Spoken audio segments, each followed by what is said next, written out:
Hello and welcome to another edition of World Talks here on TVP World. I'm your host, Marie Kato.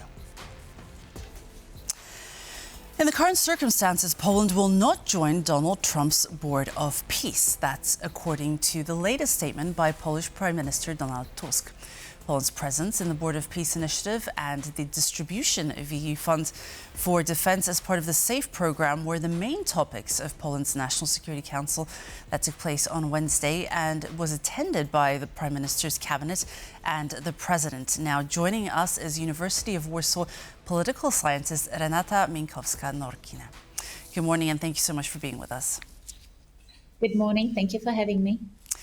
So, what were the main issues and concerns that have emerged and were discussed at the National Security Council meeting?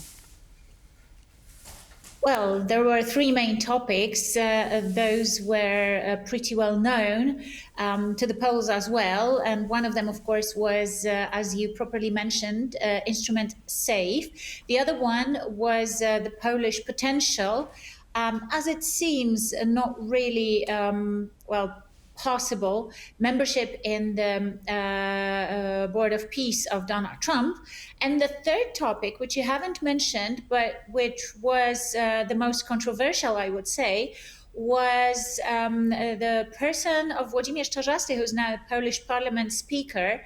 And this was the part that the Polish Prime Minister actually didn't attend yesterday. He left a bit earlier because of the European Council. So at least this is what he claimed.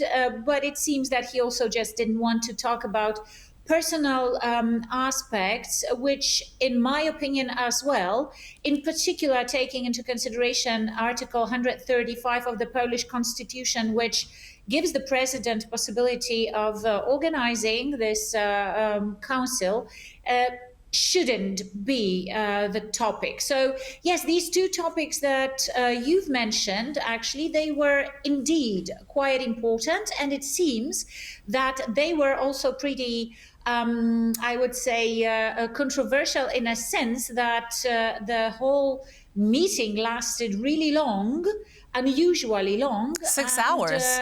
President seemed to have many questions.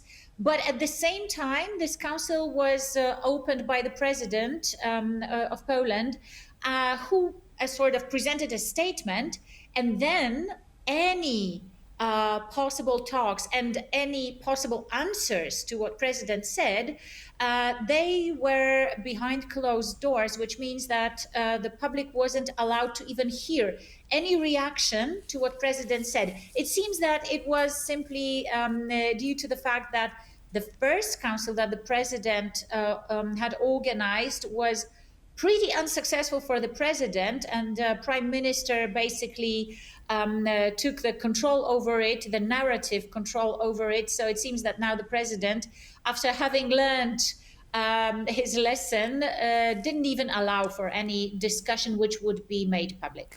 Okay, now I want to focus a little bit on the SAFE loan. So Poland is eyeing up a massive SAFE loan, which is worth almost 44 billion euros from the EU for defense. Tell us a little bit more about the SAFE loan, why it's important for Poland, and why does it raise questions from the president? Yes, indeed, it is very important for Poland. And I think now it's the most serious and really bringing a lot of hope on a lot of changes and modernizations in the Polish army instrument. It consists of 139 smaller programs of financing the modernization and obviously militarization of the economy. In this case, you properly mentioned it's almost 44 billion euros for Poland, which is almost 1/3 of the whole instrument for the whole European Union. It's based upon loans, but they are very cheap if we compare them with what Poland could borrow on a free market, which basically means it's like the best possible money we could get for this purpose. Moreover, what is incredibly significant, and it should be taken into consideration, is the fact that this money in a vast majority will be spent in Europe. And as the government presents it, and it seems pretty credible, around 80% of that money will be spent in Poland, which basically means that it can be a very big boost for the Polish economy as well, in particular taking into consideration our huge spendings and investments in the army. So I think that the president's question basically was pretty populist and very let's say, like law and justice style. And it was whether the money will actually go to Germany. And it seems that the president raised this question, which the government, as it seems, because we know that those conversations were confidential, but it seems that the answer of the government was what I have just said, that around 80% of the money will be invested in Poland. And even if the rest is invested in the whole European Union, or should be invested in the European Union, and if it's impossible, then in the US or, I don't know, South Korea or elsewhere, then anyway, it's just because we cannot do it ourselves. And of course, this spending can be both in Germany, in France, because France also has factories producing this equipment. So I would say that the president didn't need that much money to get this answer, but he probably wanted to, also get some topics to then use this in the argumentation for the broader public, also most probably to hit the government. But I suppose after all this long conversation, there will be fewer and fewer arguments to do so. Okay, now I want to move on to the rejection of the Board of Peace membership. Donald Tusk announced that Poland will not join Donald Trump's Board of Peace. He cited doubts over its form. Can you tell us a little bit about these doubts and why Poland will not be joining? Well, there are plenty of doubts, actually, regarding this Board of Peace.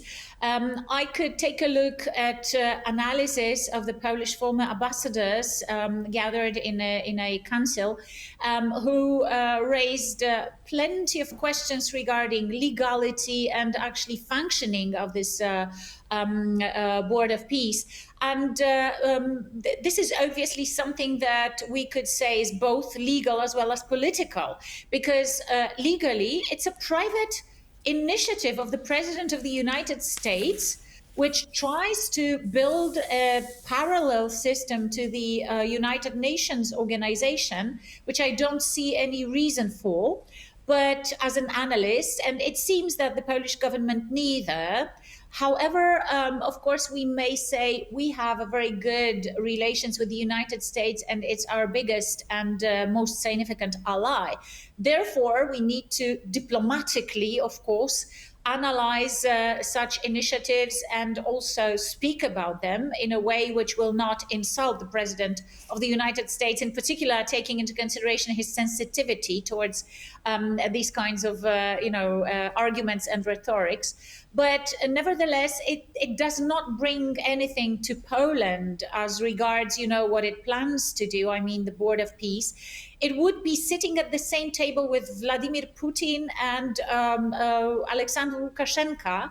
Moreover, it would cost us $1 billion, and this would have to be the cost from the Polish budget, and the government would have to agree on this spending. And now it seems that Minister Domański, so our finance minister, does not intend to spend this money, and there is no money foreseen in the Polish budget for this year for this purpose. So I think there are so many arguments not to participate in this Board of Peace. Okay, now I just wanted to move on and ask about another aspect of Polish-US relations. We've heard that Justice Minister Waldemar Żurek has now formed a specialized team to investigate the potential Polish threads in the Jeffrey Epstein files. What specific Polish traces in those 3 million pages triggered this massive state response? Because that will obviously require resources here in Poland. Yes, well, it's a terrible case which shows really disgusting, actually, actions of some of the top politicians and officials in administrations of many countries, by the way. And it seems that it's Europe, actually, that has taken, until now at least, that has taken the most serious steps to clean up the mess of the Epstein controversy and scandal. But coming back to the Polish situation in this regard, well, first and foremost, of course, we have Polish victims involved, and this is clear. And it seems that there are more and more mentionings of the Polish victims in this case, in this scandal. Secondly, it also seems that one of the assistants of Epstein was Polish. Epstein himself mentioned many times that he's Polish of origin, which is not a big reason to be proud of. But anyway, this is something that also should be investigated as regards those people who helped Epstein.